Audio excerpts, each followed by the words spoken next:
2025 is one of the largest, most protracted, and the longest peacekeeping missions ever undertaken in the African continent. Massive resources have been spent, largely funded by the European Union, to keep Somalia stable. Unfortunately, many of the goals set out by that mission has not been achieved. Al-Shabaab is far from degraded. There has been significant progress in rebuilding the Somali army, but the army is probably not in a position to take on the war against Al-Shabaab on its own. It will need, I think, more presence, not more presence, but a continued presence of the African forces. Right. Now, because of resource constraints, it has become, I think, untenable that this mission would continue, at least in the shape and form it is now.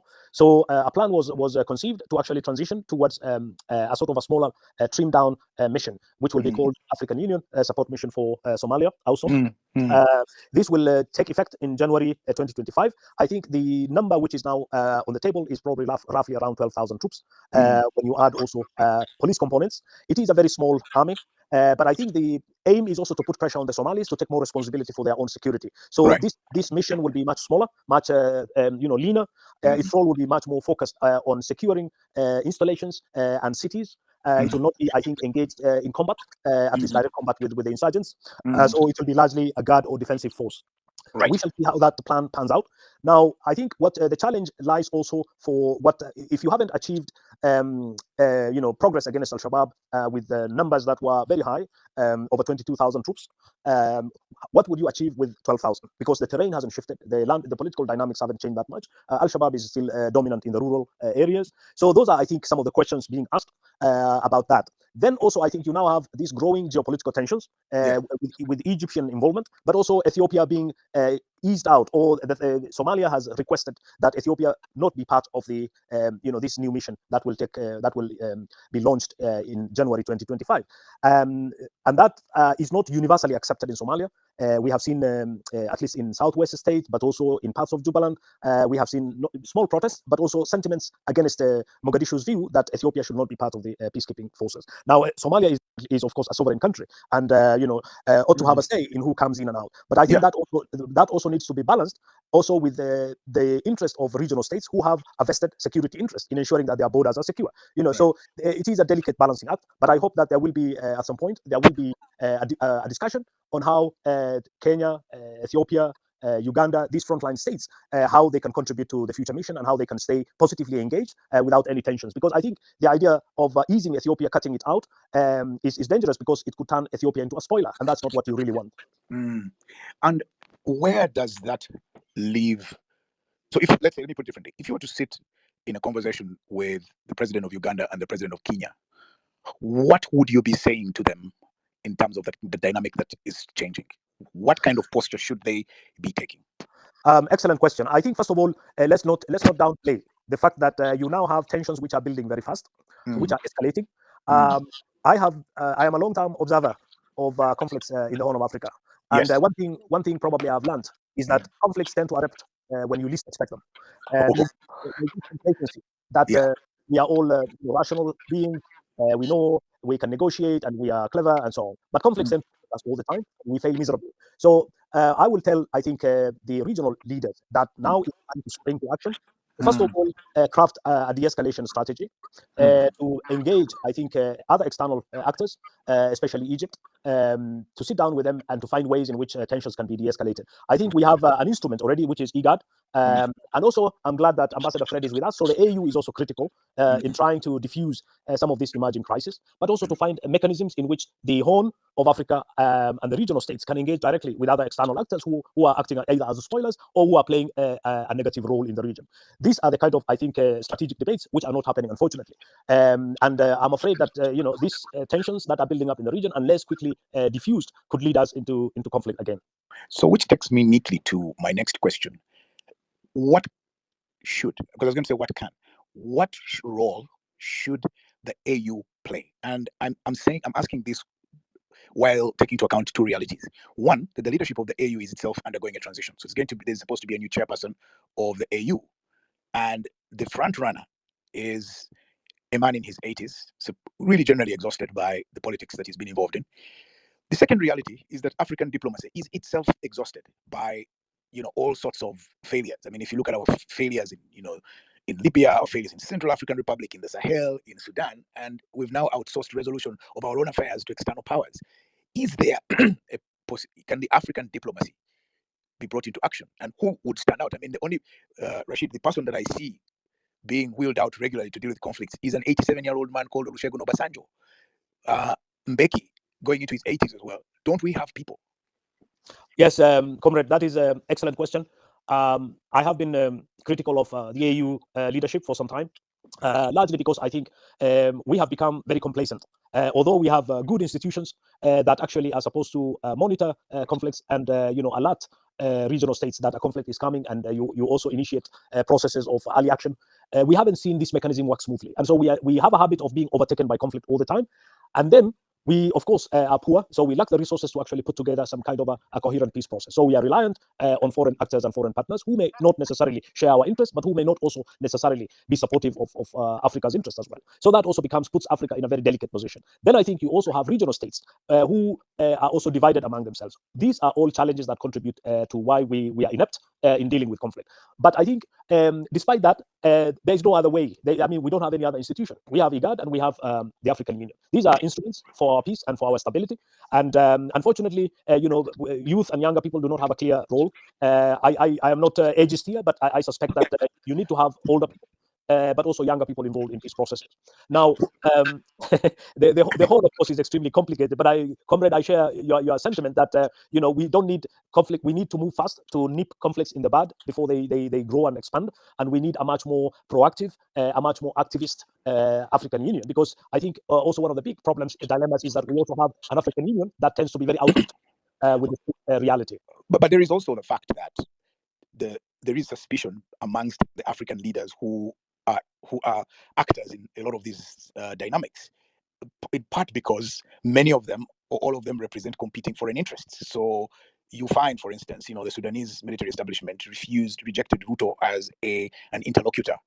So how much is this sort of national, this friction, the lack of whatever between leaders, how much is it a factor in our inability to resolve these kinds of conflicts?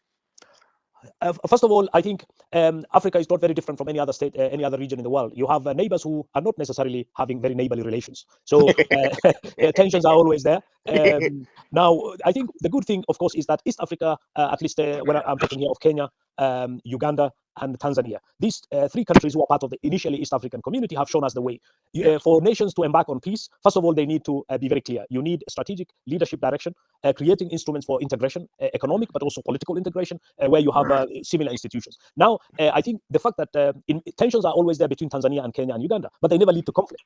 And there's a reason why. The reason is because we have very strong ethos over the years, built largely because of this fundamental integrationist ethos that we have. We cannot go to war because, almost 30, 40 years ago, we forged a different path. Now, nations can always do that.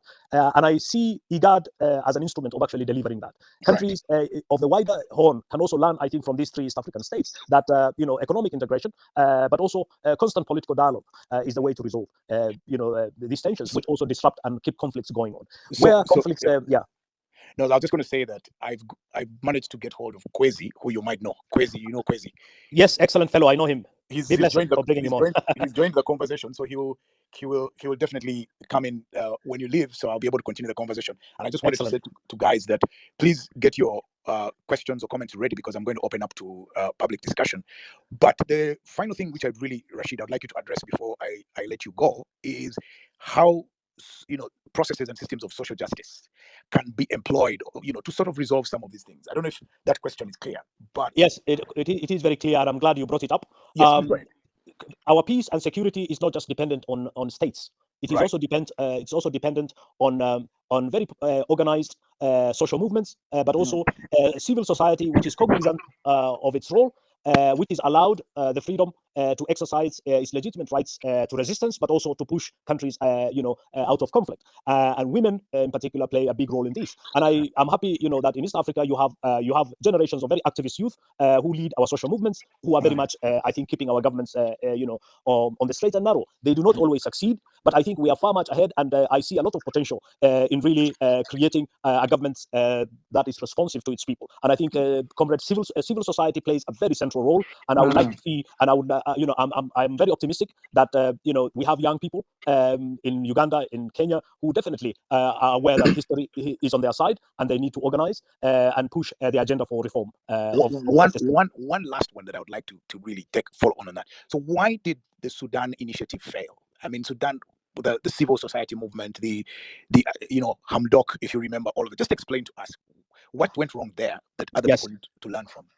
Yes, you read my mind, because I was alluding to also Sudan in a sense, because Sudan showed us one of the most the Sudanese revolution, democratic revolution, was one of the most highly organized, disciplined movements. Sudan has a long history and tradition of protest, but this protest in Sudan was very peaceful, was well organized, was led by the labor movement, and I think we saw what an organized civil society can do to foment change in a state. Unfortunately, the forces of reaction and counter-revolution, connived and destroyed the Sudanese democratic revolution. But if there's one country that actually gives me hope, is Sudan, because there, really? Exactly, there you have. I would like to hear. There you have a solid, aspiration for a democratic society. You don't find that strength, that civic pride in a democratic future elsewhere in East Africa. And so it is just a matter of time before that aspiration galvanizes into action, and the Sudanese people achieve what they want. It's unfortunate what has happened, but I have not lost faith in Sudan, and I think we will be astonished at what the Sudanese people are able to achieve. Thank you, comrade. Yeah, and please stay on as long as you can, because I just want to quickly shift, and I would like you to hear this question that I'm going to put to Kwesi. Kwesi, Uganda and Kenya have an interesting situation. Both of them are involved in the Somali situation. So is Ethiopia. We've seen the tensions building up, but also Uganda and Kenya plays host to large communities of Ethiopians and Somali who play a very, very central role in the economic life of the two countries. What happens? How should they position? Kwesi, your mic is muted. Okay. Kwesi, you have disappeared. Rashid, you've had my question, and you're still here. Please repeat that question for me again. What I was saying is, countries, Uganda and Kenya, play host to large communities of Ethiopians and Somalis, all of whom play a big role in the economic life of both countries. Right. In light of these internal dynamics within these countries and the role they've played in the home countries, how do Uganda and Kenya now position themselves, and what role do they play in light of that, plus their own international considerations, because they also have relations with a lot of the international players? Yes, I think one of the most positive developments I have seen in recent years, of course, is the fact that our borders are coming down. There is a growing free movement of people and goods and services, and also people, and that is a wonderful thing.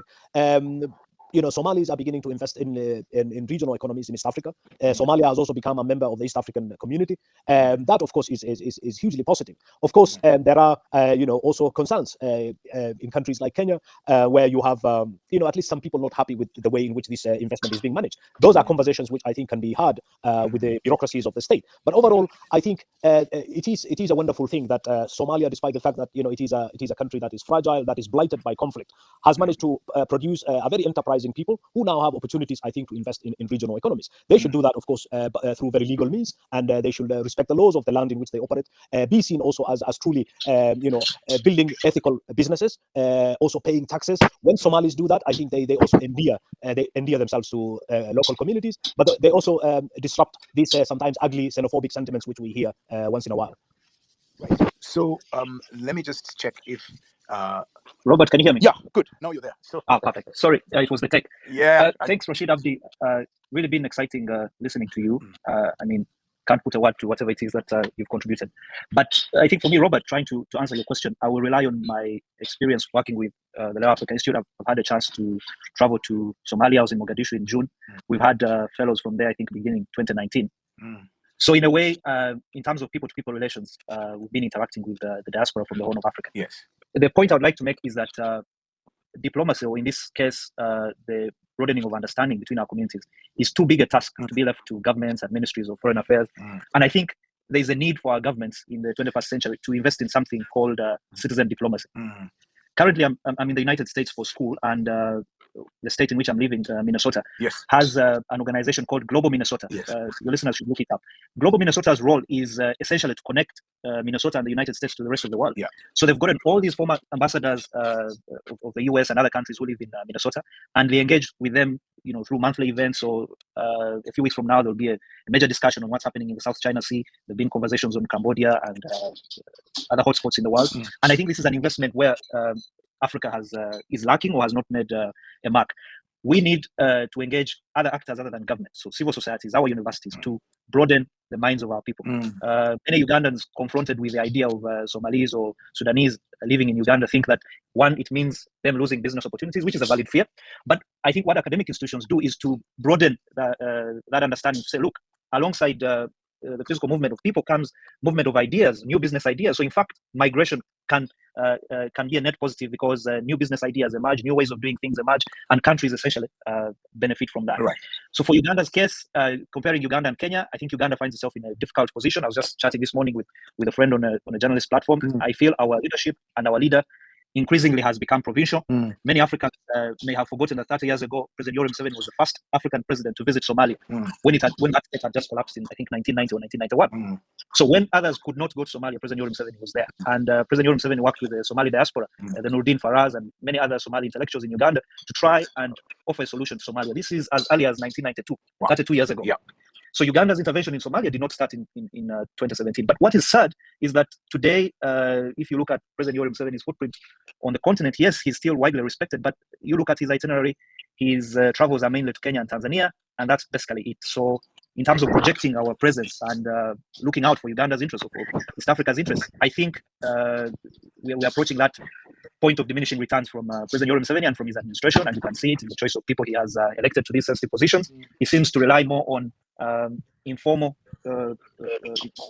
assignments given to his peers, in this case the former prime ministers, Amama Mbabazi and Nduguru Hakana Rugunda, than through our formal channels of the Ministry of Foreign Affairs. For Kenya, I think President Ruto is certainly doing a much better job. It remains to be seen how his administration will handle the outcome of this upcoming AU chair election, which a few months ago looked very certain to be going to Kenya, but now we're hearing murmurs that there are many other countries that might be interested. Djibouti has certainly launched a very sleek campaign. Yes, whichever way it goes, I feel in terms of the institutional arrangement, Kenya still retains a strong upper hand, and hopefully they will nip that. Now, what does that mean for East Africa? Yes, at the institutional level, it will significantly mean a lot, but a lot more work will need to be done with our citizens. There's a gentleman on this discussion, one of our fellows, Edgar. He's been to Somalia almost 6 times, and the last time we were there, we had a conversation with some Somali government officials, and what is interesting is their enthusiasm and willingness to not only work with the East African community, but also to work with Uganda, because unlike other neighbors of Somalia, in this case Ethiopia and Kenya, Uganda is largely untainted by interests of Somali territory. Northern Kenya has issues with Somalia. Somalia has always had issues with Ethiopia over the Ogaden and Djibouti. But this advantage that Uganda has enjoyed, I think, has not been harnessed well beyond our military involvement there. Yeah. There's a lot more we can do in terms of citizen relationships, in terms of export of services in education, banking, and others. But we can also leverage our history in terms of the really strong and powerful Somali community in Uganda, and even the Ethiopians and Eritreans. Just a minute. I just want to mention to Murithi, I've sent you an invite to join the conversation. Please check your DM and let me see. I'll see that you can join. So Murithi, it'll be really, really interesting to hear your perspective, especially because Rashid has insisted that you are the successor to this conversation. But Kwesi, let me just open up to hear a lot more of these voices, and then we come back to the conversation that we've had. So please don't disappear. If you could allow me, please 20 seconds. No, not 20 seconds. Finish properly. Then I'll move. Yeah, I think my submission should not be mistaken for a criticism of the Ugandan government, or to say that we've thrown our hands in the air, we can't do much. I think something as small as this conversation is significant. Right. And talking about the role of our retired diplomats, I think that's also something that we can take up as civil society. So it could be, can we have monthly conversations in Kampala that bring together all these diplomats, former military attachés, and many others who have worked in Somalia, and have these conversations at our universities, so that the next generation of people who get to work in our businesses, in government, have this broader understanding of our region and why we need to be interested in what's going on around us. So I'll stop here. Don't disappear, because Murithi has come. And Murithi, I'm not disappearing. I'm here. Hi, Robert. Sorry, I'm clearly the victim